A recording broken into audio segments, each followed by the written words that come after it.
আবারও একটি নতুন গাছ প্রচণ্ড ট্রেন্ডে চলছে, চায়না ডল। না কিনলে হচ্ছিলই না। প্রচুর কমেন্ট যে চায়না ডল কবে তার পরিচর্যা আসবে।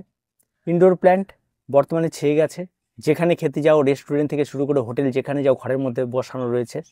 প্রত্যেকেই আমরা জানি চায়না ডল চীনের তাইওয়ান প্রদেশের একটি গাছ, কিন্তু ডলের কোনো মিল পাওয়া যাচ্ছে না।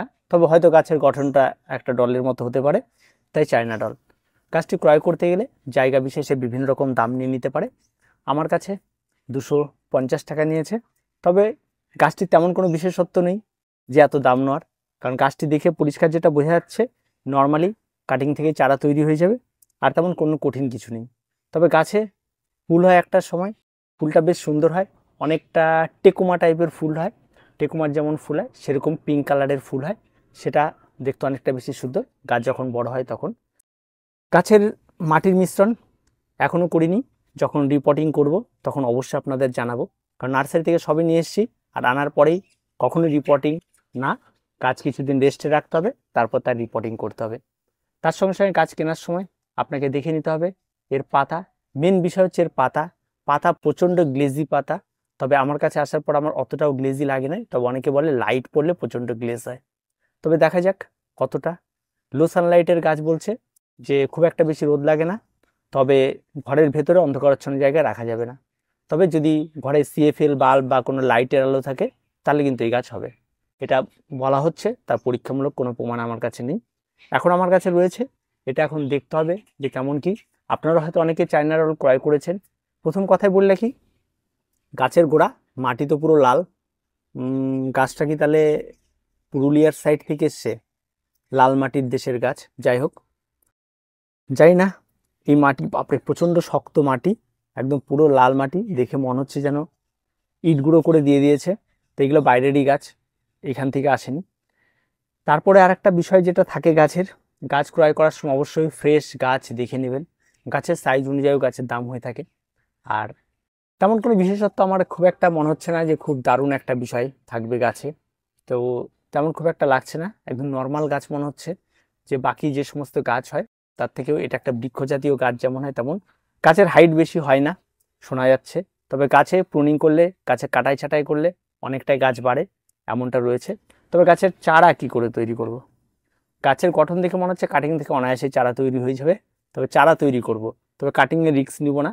একটা রিস্ক নেওয়া যেতে পারে, গুটি কলম বাঁধা যেতে পারে, যে কোনো একটা ডালের মধ্যে গুটি কলম।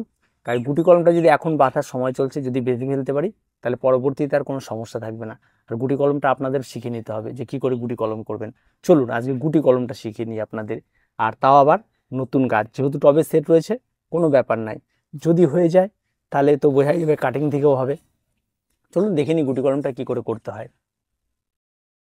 সবার প্রথমে গুটি কলমে যে উপকরণ, একটা ব্লেড, যদি আপনি প্রফেশনাল হন তাহলে প্রফেশনাল কাটার অনেক পাওয়া যায়, সেগুলো নিতে পারেন।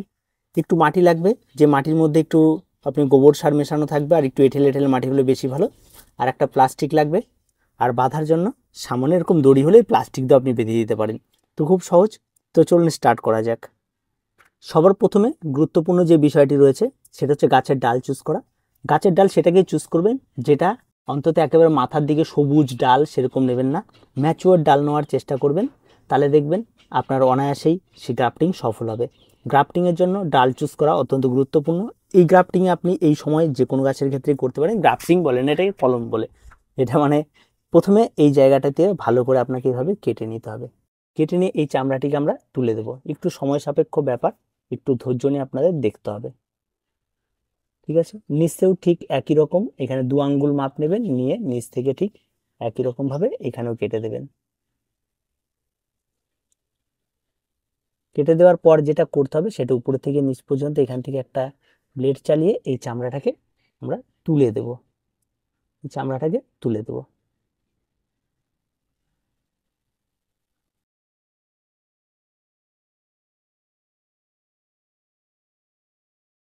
ঠিক জায়গাটাকে এভাবে কেটে নিতে হবে। এবার আমাদের যেটা করতে হবে সেটা সামান্য একটু মাটি নিয়ে নিতে হবে। মাটি নিয়ে, এটা বেশি দেওয়ার দরকার নেই, এই জায়গাটাতে আপনাকে গুটি বাঁধতে হবে। ঠিক এইভাবে চেপে দিয়ে আপনাকে গুটি বাঁধতে হবে, এই জন্য এটাকে বলা হয় গুটি কলম।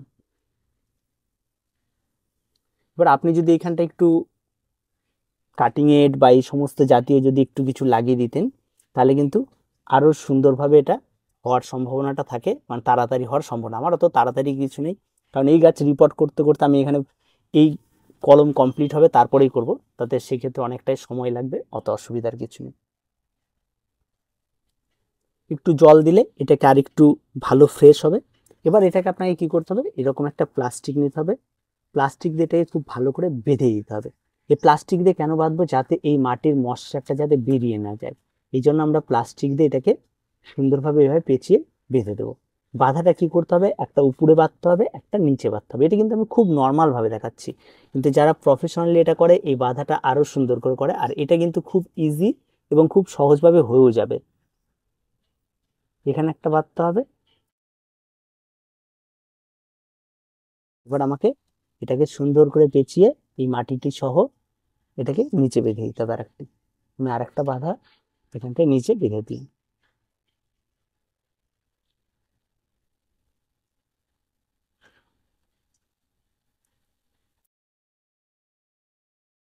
তো আরেকটা বেঁচে গেছে, এটাকে ঠিক মাঝামাঝিতে একটু চাপিয়ে বেঁধে দিই, যাতে মাটিটা একটু চেপে থাকে ডালের সঙ্গে।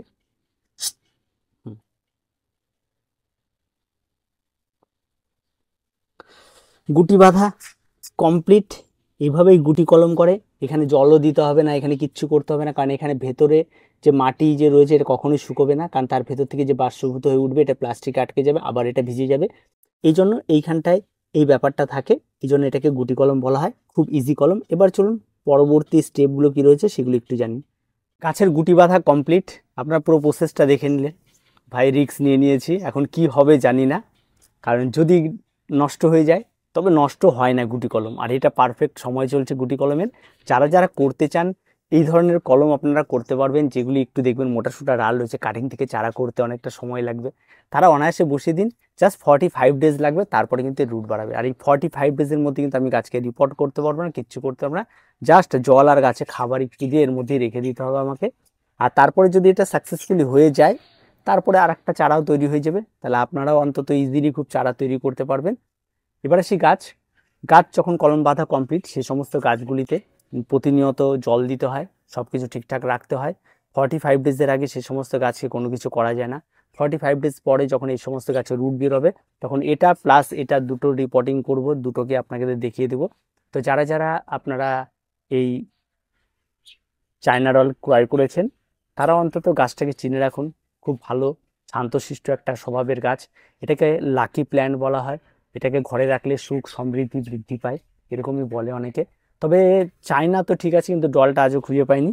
তো যাই হোক, আপনারা যারা ক্রয় করতে চান তারা ক্রয় করতে পারেন। ইনডোরের জন্য খুব ভালো একটা গাছ, প্রচুর পরিমাণ অক্সিজেন প্রদান করে থাকে, তার সঙ্গে সঙ্গে প্রচুর পরিমাণে দূষিত পদার্থ শোষণ করে, আর খুব ভালো একটা গাছ, ঘরে রাখার জন্য অত্যন্ত উপযোগী। তবে আবারও বলছি, লাইটের আলো যেন পড়ে তেমন জায়গাতে রাখতে হবে। দিনের বেলা লাইটের আলো পড়ে না, শুধু রাতের বেলা পড়ছে, তাহলে কিন্তু গাছ হবে না, সারা দিন রাত আলো পড়তে হবে। আর যদি আপনি বাগানে রাখতে চান, পুরো কড়া রোদে একদম রাখবে না, হালকা লাইটে যথেষ্ট।